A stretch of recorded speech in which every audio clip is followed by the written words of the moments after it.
Hello friends, स्वागत है आप सभी का हमारे यूट्यूब चैनल पर। फ्रेंड्स, आज का वीडियो में बात करने वाले हैं एसएससी एमटीएस की रिगार्डिंग। साथ ही साथ गैस एसएससी के अलावा जितने भी गवर्नमेंट एग्जाम हो, चाहे रेलवे हो, एसएससी हो, बैंक हो, चाहे कोई भी सेक्टर का हो गैस, चाहे एसएससी जीडी का हो, तो इस टॉपिक से आपको पॉलिटी में यानी पॉलिटी के टॉपिक जो कि आज मैं बात करने वाला हूँ, भारतीय संविधान की अनुसूची, और साथ साथ एक और टॉपिक में कवर करने वाला हूँ, भारतीय संविधान के भाग।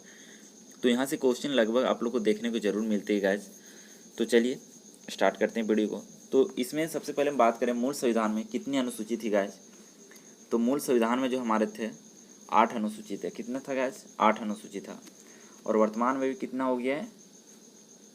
12 अनुसूची हो गया है। ठीक है गाइज। तो चलिए देखते हैं कौन कौन सा अनुसूची है और किसमें क्या क्या है। तो इसमें जो पहला अनुसूची है गाइज आपका, उसमें है भारतीय संघ और उसके राज्य और केंद्र शासित प्रदेश, यानी कि 28 राज्य और 8 केंद्र शासित जो प्रदेश है उसका उल्लेख पूछेगा संविधान की किस अनुसूची के अंतर्गत आता है, तो प्रथम अनुसूची के अंतर्गत। साथ ही गाइस संविधान के 69वें संविधान संशोधन द्वारा दिल्ली को जो हमारा है राष्ट्रीय राजधानी क्षेत्र का दर्जा दिया गया था। नेक्स्ट बात करें द्वितीय अनुसूची के बारे में।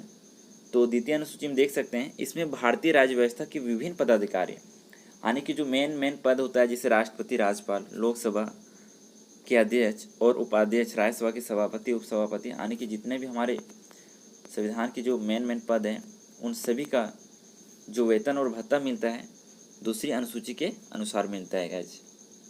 तो प्रथम में हो गया आपका 28 राज्य और 8 केंद्र शासित प्रदेश। दूसरा में हो गया प्रमुख व्यक्तियों के वेतन और भत्ता। तीसरी अनुसूची में बात करते हैं गाइज।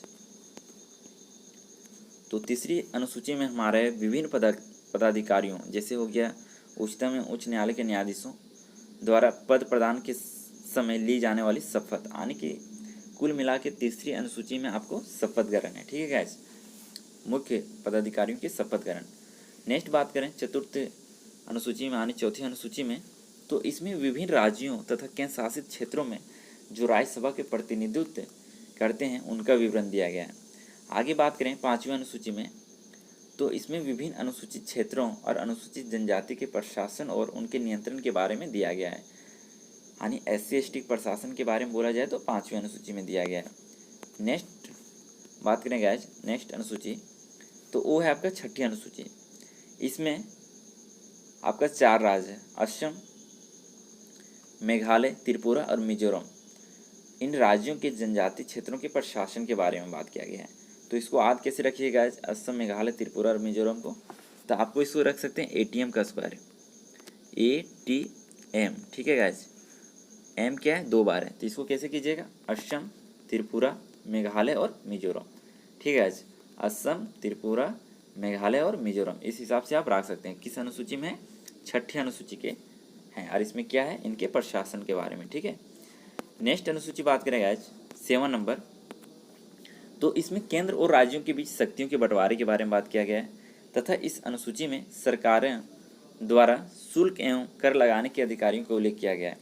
साथ ही गाइस जो हमारे संविधान में अनुसूची से की 7 है, इसके अंतर्गत संघ सूची, राज्य सूची और समवर्ती सूची को शामिल किया गया है। तो इसमें संघ सूची, समवर्ती सूची और राज्य सूची के बारे में कुछ और दिया हुआ है, तो उसको आप लोग देख सकते हैं। संघ सूची के बारे में क्या बताया जा रहा है? इस सूची में दिए गए विषय पर केंद्र सरकार कानून बनाती है। संघ सूची से संबंधित जो भी विषय रहेगा उस पर कौन बनाएगा? केंद्र सरकार। संविधान के लागू होने के समय इसमें 97 विषय था। ठीक है, 97 विषय था, और वर्तमान में 100 विषय। संघ सूची के कुछ महत्वपूर्ण देख सकते हैं। देश की प्रतिरक्षा, डायरेक्ट क्वेश्चन आता है, देश की प्रतिरक्षा किस सूची में आता है? विदेशी मामले का जो भी है मैटर वो संघ सूची में आएगा। युद्ध और शांति का जो भी मामला आएगा संघ सूची में आएगा। रेल जो आपका हो गया सबसे बड़ा नियोक्ता, ये भी संघ सूची में आता है। डाक तथा तार हो गया, मुद्रा बैंकिंग हो गया, परमाणु शक्ति हो गया, सारा संघ सूची का विषय है। नेक्स्ट क्वेश्चन बात करें राज्य सूची के बारे में, तो इस सूची में दिए गए विषय पर राज्य सरकार कानून बनाती है। राष्ट्रीय हित से संबंधित होने पर केंद्र सरकार भी कानून बना सकती है, यानी कि राज्य सूची से अगर रिलेटेड है कोई विषय तो उसमें राज्य सरकार ही बनाएगा, लेकिन अगर केंद्र से भी कुछ संबंधित है, केंद्र सरकार से भी, तो केंद्र सरकार कानून बनाएगी इस पर। संविधान के लागू होने के समय इसमें जो विषय था उसकी संख्या 66 थी गाइस, लेकिन वर्तमान में अभी 61 हो गया है। ठीक है, तो राज्य में शामिल कुछ विषय, यानी राज्य सूची में शामिल कुछ विषय देख लीजिए। शांति हो गया, यानी शांति व्यवस्था पूछेगा किससे, अनुसूची में आता है तो राज्य सूची में। पुलिस जो हो गया हमारे राज्य सूची का है। जेल जो हो गया, स्थानीय शासन हो गया, कृषि हो गया, बहुत इंपॉर्टेंट है, कृषि राज्य सूची का है। जन स्वास्थ्य हो गया, ये सारा मेरा राज्य सूची के विषय है। नेक्स्ट क्वेश्चन बात करें समवर्ती सूची। तो समवर्ती सूची इसके अंतर्गत दिए गए विषय पर केंद्र और राज्य सरकार दोनों कानून बना सकती है। समवर्ती यानी राज्य सरकार भी और केंद्र सरकार भी बना सकता है कानून, परंतु कानून के विषय समान होने पर केंद्र सरकार द्वारा बनाए गए कानून ही मान्य होगा। अब देखिए, मान लीजिए दोनों का जो मोटो बनाने का सेम था, तो ज़्यादा जो मेन जो होगा वो केंद्र सरकार का मान्यता होगा। ठीक है, केंद्र सरकार द्वारा बनाया कानून ही मान्य होगा। राज्य सरकार द्वारा बनाया गया कानून केंद्र सरकार की कानून बनाने के साथ ही समाप्त हो जाता है। यानी कि राज्य सरकार जो कानून बनाया है, अगर उसी सब्जेक्ट पे उसी विषय पर केंद्र सरकार भी बना दे तो राज्य सरकार का जो बनाया है वो ऑटोमेटिक क्या हो जाएगा, समाप्त हो जाएगा। संविधान के लागू होने के समय समवर्ती सूची में 47 विषय थे। कितना थे गाइस, 47। वर्तमान में कितना है, 52। और देख लीजिए इसका जो मेन कुछ विषय है, दीवानी और फौजदारी हो गया, कानून प्रक्रिया हो गया, विवाह और तलाक हो गया, शिक्षा हो गया, बहुत इंपॉर्टेंट पूछता है शिक्षा किस अनुसूची में, तो समवर्ती सूची में। बिजली हो गया, समाचार पत्र हो गया और श्रमिक संघ हो गया। और वन भी बहुत इंपॉर्टेंट है, ये भी क्या जी में, समवर्ती सूची में गाइस। अब नेक्स्ट हम लोग बात करें 8वीं अनुसूची, जो कि बहुत इंपॉर्टेंट रहने वाला है। यहाँ से क्वेश्चन तो लगभग एग्जाम में पूछता है गाइस। तो बात करें 8वीं अनुसूची, तो इसमें 22 भाषाओं के बारे में उल्लेख किया गया है। और बात करें मूल संविधान में जो 8वीं अनुसूची में कितने भाषा था, तो वहाँ पे 14 था, यानी 14 भाषा था। साथ ही साथ जो मूल संविधान में 14 भाषा था, तो अभी कितना हो गया, 22। तो इसको क्या किया गया, संविधान संशोधन के द्वारा इसको जोड़ा गया गया। तो चलिए देखते हैं, जो हमारे 15वीं भाषा थी जो सिंधी थी, उसको 21वां संविधान संशोधन अधिनियम 1967 के द्वारा जोड़ा गया था। ये इंपॉर्टेंट याद रखिएगा, क्वेश्चन आता है हमारे संविधान में 15वीं भाषा किस संविधान संशोधन अधिनियम के द्वारा जोड़ा गया, जिसमें सिंधी को शामिल किया गया था, तो 21वें संविधान संशोधन अधिनियम 1967 के द्वारा। ठीक है गाइज। नेक्स्ट बात करें गाइज, तो 71वां संविधान संशोधन अधिनियम 1992 द्वारा कोंकणी, मणिपुर और नेपाली को 2003 में जोड़ा गया था। ठीक है गाइज। नेक्स्ट बात करें गाइज, तो 71वां संविधान संशोधन अधिनियम 1992 के द्वारा कोंकणी हो गया आपका, मणिपुरी हो गया और नेपाली को जोड़ा गया था। तो इसको याद कैसे रखिएगा, पहला तो हो गया 15वीं भाषा सिंधी, जो कि 21वां संविधान संशोधन 1967। अब है 71वां संविधान संशोधन अधिनियम 1992। कौन सा है, 3 भाषा है, कोंकणी, मणिपुर और नेपाली। इसको आप याद रख लीजिएगा गाइज नमक से। ठीक है गाइज, नमक, जैसे नमक हम लोग लिखते हैं तो नमक में 3 अक्षर है, ना से क्या हो जाएगा, नेपाली, माँ से हो जाएगा मणिपुरी और का से हो जाएगा कोंकणी। ठीक है गाइज। जिसको किस संविधान संशोधन अधिनियम द्वारा जोड़ा गया था, 71वां संविधान संशोधन अधिनियम 1992 द्वारा। अब इसमें बात करें 2003 में, जो कि 92 यानी कि 92वां संविधान संशोधन अधिनियम हुआ था।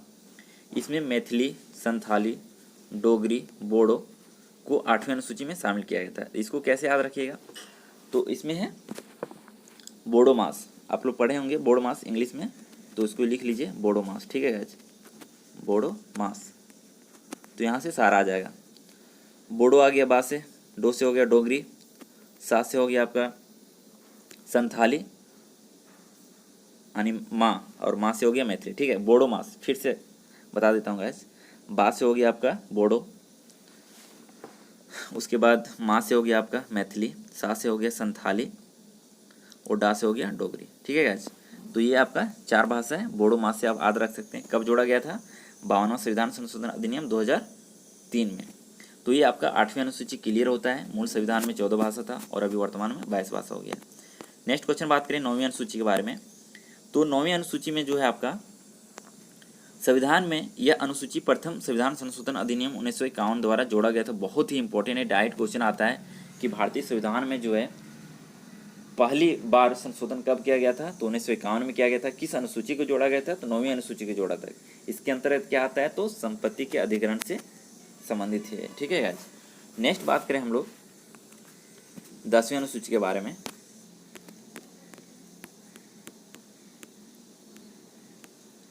साथ ही 9वीं अनुसूची के बारे में थोड़ा और देख लीजिए। इस अनुसूची में सम्मिलित विषयों को न्यायालय में चुनौती नहीं दी जा सकती। वर्तमान में इस अनुसूची में 284 अधिनियम है। 9वीं अनुसूची में कितना अधिनियम है? 284, ठीक है।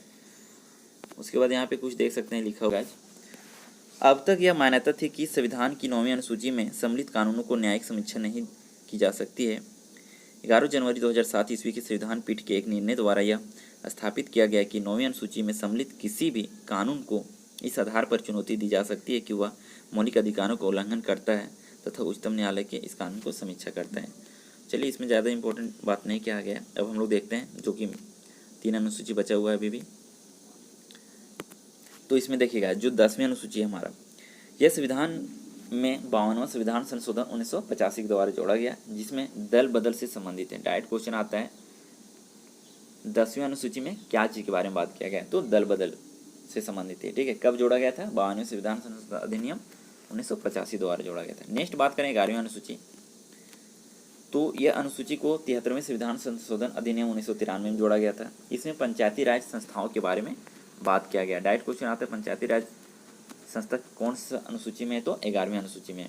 इसमें कितना विषय दिया गया है? 29 विषय दिया गया है। नेक्स्ट बात करें, और आज का लास्ट जो अनुसूची है, 12वीं अनुसूची, यह अनुसूची संविधान में 74वें संविधान संशोधन अधिनियम 1993 के द्वारा जोड़ी गई। इसमें शहरी क्षेत्र की स्थानीय स्वशासन संस्थाओं के कार्य करने के लिए 18 विषय प्रदान किया गया है। तो 12वीं अनुसूची में क्या चीज़ के बारे में दिया गया गैस? तो नगर पालिका बोल सकते हैं। संवैधानिक संशोधन द्वारा किसको जोड़ा गया था? स्थानीय स्वशासन या तो नगर पालिका बोल सकते हो। इसमें कितना विषय है? 18 विषय। तो अनुसूची क्लियर होता है गैस। आशा करता हूँ आप लोग ये अनुसूची वाला टॉपिक क्लियर हो गया होगा। अब तुरंत बात कर लेता हूँ मैं संविधान के जो प्रमुख भाग है, क्योंकि टाइम बहुत ज़्यादा हो रहा है गैस, आप लोग को वीडियो लंबा हो जाएगा। तो हमारे संविधान में देखते हैं, मूल संविधान में भी 22 भाषा था और अभी भी 22 भाषा है गैस। यानी कि भाग में, मूल संविधान में 22 भाग था और अभी भी 22 भाग है गैस। इसमें कोई चेंजिंग नहीं हुआ। तो चलिए देखते हैं पहला भाग में क्या है। तो इसमें संघ और उसका राज्य क्षेत्र। पहला भाग में क्या है? संघ और उसका राज्य क्षेत्र। अनुच्छेद क्या है? 1 से 4। दूसरी भाग में बात करें, यानी दूसरा भाग में, तो नागरिकता है, जो कि 5 से 11 अनुच्छेद में, ठीक है। नागरिकता से थोड़ा ज़्यादा क्वेश्चन पूछा जाता है। क्वेश्चन आएगा भारतीय संविधान के किस भाग में नागरिकता का उल्लेख किया गया है, या तो नागरिकता जो है हमारे संविधान में कितने से कितने अनुच्छेद तक है। तो भाग 2 में है नागरिकता और 5 से 11 अनुच्छेद में, ठीक है। नेक्स्ट बात करें 3 नंबर में, यानी भाग 3 में मौलिक अधिकार है, जो 12 से 35 अनुच्छेद में है। फिर नीति निर्देशक तत्व भाग 4 में, जो कि 36 से 51 में है। आगे 4 का काम है मूल कर्तव्य, जो कि हमारा अनुच्छेद 51 का काम है। भाग 5 में संघ, जो कि 52 से 151 अनुच्छेद तक है। नेक्स्ट बात करें 6 नंबर, यानी भाग 6 में राज्य के बारे में दिया गया है, जो कि 152 से 237 तक अनुच्छेद है। उसके बाद भाग 7 में पहली अनुसूची के भाग खा के राज्य दिए हुए हैं, जो कि 238 था, जो कि निरस्त कर दिया गया। उसके बाद भाग 8 में बात करें, संघ राज्य क्षेत्र है, जो कि 239 से 242 अनुच्छेद तक है। उसके बाद भाग 9, जो कि बहुत इंपॉर्टेंट है। भाग 9 में क्या है? पंचायत है, जो कि 243 से 243 का से ना तक है, ठीक है। आज यानी भाग 9 में क्या है? तो पंचायत है, ठीक है। अनुच्छेद पूछेगा 243 से 243 का से ना तक है। उसके बाद भाग 9 का काम है आपका नगर पालिका, जो कि आप लोग देखे थे 12वीं अनुसूची में था। और भाग बात करें 9 में है, 9 का काम है, ठीक है। अनुच्छेद 243 ता से 243 छा तक, ठीक है। उसके बाद भाग 9 का खा में बात करें, सहकारी समिति है, अनुच्छेद 243 अज से यन तक। उसके बाद भाग 10 का बात करें, अनुसूचित और जनजाति क्षेत्र के बारे में, 244 से 244 का काम है। उसके बाद भाग 11 में बात करें, संघ और राज्यों के बीच संबंध है, 245 से 263 अनुच्छेद के बीच। उसके बाद भाग 12 के बारे में बात करेंगे, तो वित्त संपत्ति और संविदाओं और वाद इसमें दिया हुआ, जो कि अनुच्छेद 264 से 300 का तक है। उसके बाद भाग 13 में है भारत के राज्य क्षेत्र के भीतर व्यापार, वाणिज्य और समागम, जो कि अनुच्छेद 301 से 307 है। भाग 14 में संघ एवं राज्यों के अधीन सेवाएं, जो कि अनुच्छेद 308 से 323 तक है। उसके बाद भाग 14 का काम है अधिग्रहण, जो कि अनुच्छेद 323 से 323 का खा तक है, यानी 323 का से लेकर 323 खा तक है। उसके बाद भाग 15, जो कि बहुत इंपॉर्टेंट है गाइस, निर्वाचन से संबंधित क्वेश्चन रहता है। क्वेश्चन आएगा हमारे संविधान में निर्वाचन जो किस भाग में है और कितना से कितना अनुच्छेद तक है। तो भाग 15 में अनुच्छेद 324 से 329 है, बहुत ही इंपॉर्टेंट है गाइस। नेक्स्ट बात करें भाग 16, कुछ वर्गों के संबंध में विषय उपबंध दिया गया 330 से 342। और आगे बात करें भाग 17, जो कि ये भी बहुत इंपॉर्टेंट है। भाग 17 में हमारा राज्य भाषा है, जो कि अनुच्छेद 343 से 351 तक है। भाग 18 भी इम्पोर्टेंट है, जो कि आपात उपबंध है गाइस, ये 352 से 360 है। और नेक्स्ट बात करें भाग 19, जिसमें परिकरण के बारे में दिया हुआ है, इसमें 361 से 367 तक है। उसके बाद भाग 20 के बारे में बात करें, जो कि ये भी इम्पोर्टेंट है, संविधान संशोधन। डायरेक्ट क्वेश्चन आता है संविधान संशोधन किस भाग में है, तो 20 भाग में यानी 20वें भाग में और अनुच्छेद 368 में गाइस। और नेक्स्ट बात करें 21, तो अस्थायी संक्रमण कालीन व विशेष उपबंध 369 से 392 अनुच्छेद तक है। और लास्ट आज का भाग है भाग 22, संक्षिप्त नाम प्रारंभ, हिंदी में पदकृत पाठ और निरसन, ये हमारा 393 से 395 अनुच्छेद में। तो मूल संविधान में जो 395 अनुच्छेद तक है वहाँ तक क्लियर हो जा रहा है। और भाग बात करें 22 था, और अनुसूची के बारे में हम लोग पढ़ लिए। तो आशा करते हैं गाइस ये वीडियो आप लोग को पसंद आएगा तो चैनल को सब्सक्राइब जरूर कीजिए। फिर मिलते हैं नेक्स्ट वीडियो में, तब तक के लिए बाय, जय हिंद।